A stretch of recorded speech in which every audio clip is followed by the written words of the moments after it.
साथियों नमस्कार, मैं Rajendra Kumar news point of view से। मोदी जी भोपाल आए थे 25 सितंबर को। पूरा भोपाल मोदी जी के पोस्टर्स से पटा पड़ा था। पोस्टर्स में लिखा था, धन्यवाद मोदी जी राम मंदिर बनवाने के लिए, मोदी जी धन्यवाद चंद्रयान 3 चांद पर पहुंचाने के लिए, धन्यवाद मोदी जी G20 में भारत का नाम चमकाने के लिए। लेकिन भाजपा के कार्यकर्ता लिखना भूल गए कि धन्यवाद मोदी जी देश में नौकरियां गायब करने के लिए, धन्यवाद मोदी जी महंगाई के चलते देश में जनता का जीना हराम करने के लिए, धन्यवाद मोदी जी देश को 100 लाख करोड़ रुपए के कर्ज में डुबोने के लिए, और धन्यवाद मोदी जी चीन को हमारे देश की जमीन पर कब्जा करने देने के लिए। मोदी जी के पूरे 50 मिनट के भाषण में शिवराज सिंह चौहान का नाम गायब था। शिवराज सिंह चौहान ने लाडली बहन योजना के लिए क्या क्या नहीं किया, लेकिन मोदी जी ने तो लाडली बहन योजना का जिक्र तक नहीं किया। शिवराज सिंह जिसे दुनिया की अनोखी योजना बताते हुए घूम रहे थे, उसको मोदी जी ने सिरे से नकार दिया। इसमें कोई शक नहीं कि शिवराज सिंह चेहरे के साथ भाजपा शायद सम्मानजनक रूप से हारती, लेकिन मोदी जी के चेहरे के साथ भाजपा ऐतिहासिक रूप से हारेगी। ऐसा लगा जैसे मोदी जी शिवराज सिंह से बहुत खफा हैं। शिवराज सिंह भाजपा के पुराने नेता हैं, मोदी से भी सीनियर हैं, लेकिन जिस तरह मोदी जी शिवराज सिंह के साथ व्यवहार कर रहे हैं उसे बेइज्जती कहा जाता है।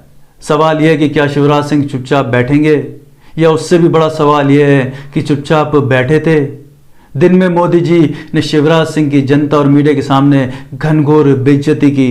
उसके बाद शाम को 7 सांसदों को विधायक बनाने वाली लिस्ट राजनीतिक गलियारों में उछाल दी। ये जो कुछ भी मध्य प्रदेश में हो रहा है, इसकी जानकारी शिवराज को बिल्कुल नहीं थी, लेकिन दुर्भाग्य है कि वो आश्चर्य भी प्रकट नहीं कर सकते।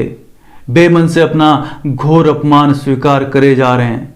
दरअसल 3 महीने से शिवराज सिंह मध्य प्रदेश में असमान व्यवहार कर रहे थे। लाडली बहन योजना का उन्होंने बहुत प्रचार प्रसार किया। महिला वोटर्स को साधने के लिए उन्होंने सरकारी खजाना तक को लुटा दिया, उसको ताक पर रख दिया। सिलेंडर की कीमत घटा दी, छात्र छात्राओं को स्कूटी साइकिल फ्री में बांट दी।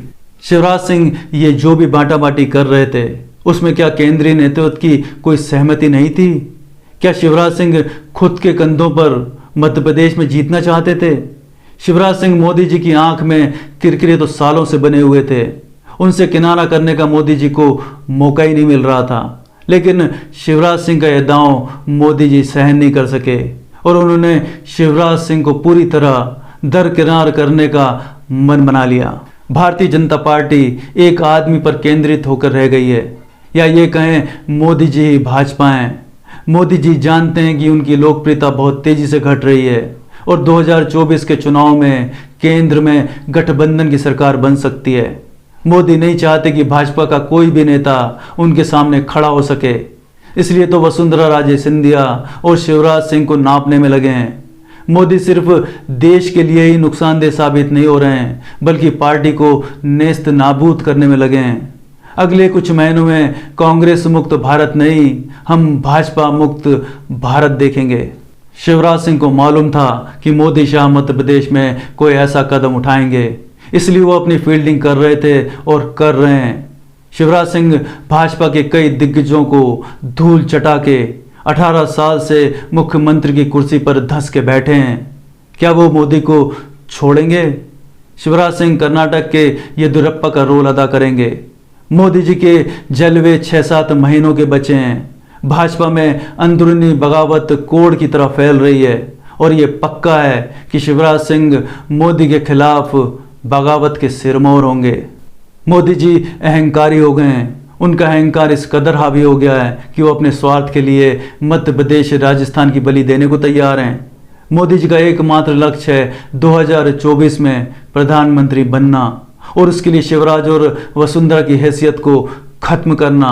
ना तो उन्हें देश की जनता से मतलब है, न देश से और न ही भाजपा से। नमस्कार।